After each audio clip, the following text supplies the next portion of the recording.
Drawing on the solder mask. If you want to make openings in your solder mask so there's not solder mask applied in specific areas, you can do that.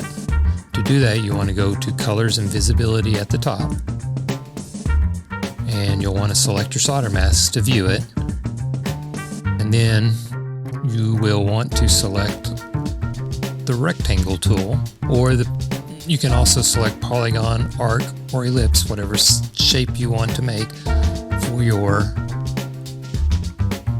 keep out. And then you'll want to select top solder mask in the shapes box up here. And then you're going to have an option whether you want to keep out fill or a keep out outline.